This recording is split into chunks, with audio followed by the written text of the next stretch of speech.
Hey guys, so I've been reading the comments on my first version, and one of the comments that popped up was that I should make it so it's more than one round, so the game kind of lasts longer, and I did like that idea, and I found a reasonably easy way to implement that, and that is by making it so it only shoots 2 arrows at a time. That way you only take 4 hearts of damage, so you can survive that 2 times and die in the third. I figured that would be the easiest way.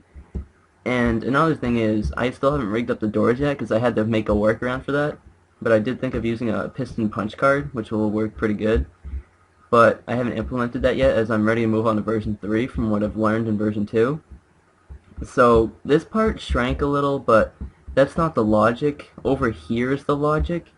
And I did add a few features, and one of them is the logic is much smaller now.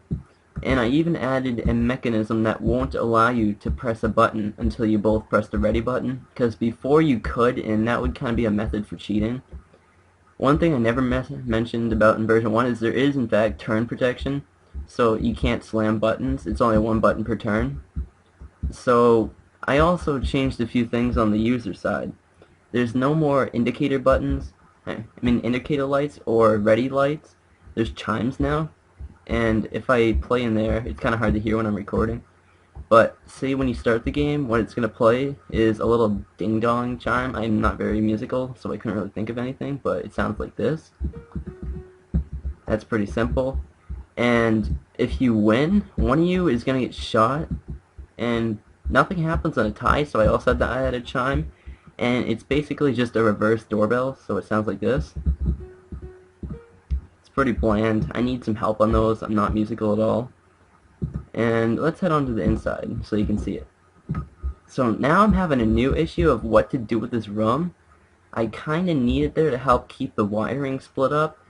So I was thinking maybe add a little bystander room, but the problem with that is they could press the buttons, like the ready buttons, and they could clog it up before both players are ready, because those will shut the doors when I bring them into version 3.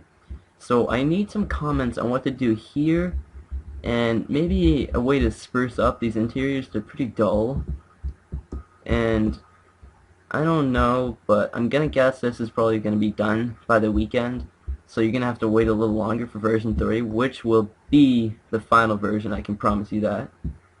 And it's gonna have all the features I want, and I'm gonna add some more compact logic. I figured out a better method that will go underneath the entire thing instead of having its own section.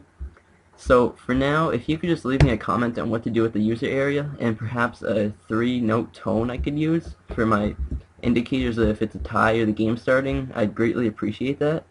And I'd like to thank you for watching, so see you next time.